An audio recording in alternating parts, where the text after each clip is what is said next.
வணக்கம் மக்களே. இப்போது ஒரு ஸ்டோரி டைம். ஒரு சின்ன ஸ்டோரி சொல்லாமா? ஒரு ஊரில் ஒரு டீ கடை இருக்குது. அந்த டீ கடையில் யாருமே அந்த டீ குடிக்கிறதுக்காக போக மாட்டாங்க. ஒரு சில பேர் மட்டும்தான் குடிப்பாங்க. வெளியூர்காரங்க மட்டும் வந்தாங்கன்னா அந்த கடையில் டீ குடிப்பாங்க. ஆனால் அந்த டீ கடைக்காரர் கூட அந்த தொகுதி எம்எல்ஏ ரொம்ப க்ளோஸாக இருப்பார். இதை பார்த்து அந்த ஊர் மக்களுக்கு ரொம்ப பொறாமை. என்னடா இந்த எம்எல்ஏ நம்ம ஏதாவது ஒரு மனு கொடுத்து ஏதாவது ஒன்று கேட்டாலும் கூட ஒன்றும் செஞ்சு கொடுக்க மாட்டேங்கிறார். ஆனால் எப்போ பார்த்தாலும் இந்த டீ கடைக்காரர் கூடயே எல்லோரும் ரொம்ப க்ளோஸாக இருக்கா அப்படியே அப்படின்னு சொல்லிட்டு மக்கள் ஒரு கடுப்பு. அதனால் இந்த எம்எல்ஏவை அடுத்த டைம் எப்படியாச்சும் தோக்கடிக்கணும் அப்படின்னு சொல்லி பிளான் பண்ணிகிட்டு இருந்தாங்க. அப்போது இதை தெரிஞ்சுக்கிட்டு அந்த எம்எல்ஏ என்ன பண்ணார், ஊர் மக்கள்காரங்கிட்டையும் கொஞ்சம் க்ளோஸாக இருந்தார். எலெக்ஷன் வந்துச்சு. அப்போ இந்த மக்களெல்லாம் சேர்ந்து அந்த எம்எல்ஏ கிட்ட ஒரு கோரிக்கை வச்சாங்க. என்னென்னா, நீங்கள் ஜெயிக்கணும்னா அந்த டீ கடைக்காரரோட சவகாசத்தை நீங்கள் கட் பண்ணணும். அப்போ தான் நாங்கள் உங்களுக்கு ஓட்டு போடுவோம் அப்படின்னு சொல்லிட்டு அந்த மக்களெல்லாம் எம்எல்ஏ கிட்ட கோரிக்கை வச்சாங்க.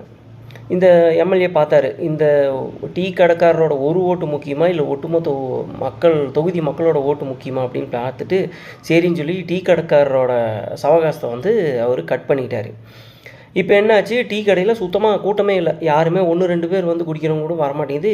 ஓட்டிகிட்டு இருக்காரு டீ கடைக்காரர்.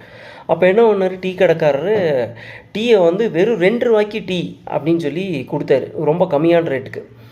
இதை பார்த்தோன்னே ஆரம்பத்தில் கொஞ்சம் தயக்கான மக்கள் சரி 2 ரூபாய்க்கு அங்கே டீ கிடைக்குது அப்படின்னு சொல்லிட்டு குடிக்க ஆரம்பித்தாங்க. பார்த்தா அந்த டீயோட டேஸ்ட்டு ரொம்ப சூப்பராக இருக்குது, நல்லா இருக்குது. எல்லாம் அந்த ஊர் மக்கள் எல்லாத்துக்கும் தெரிய வருது. ஒரு நாள் எல்லாருமே கும்பலாக போய் அந்த டீ குடிக்க ஆரம்பிச்சிட்டாங்க. அப்போ தான் அந்த ஊர் மக்களுக்கு அந்த டீ கடைக்காரரோட அருமையே தெரியுது.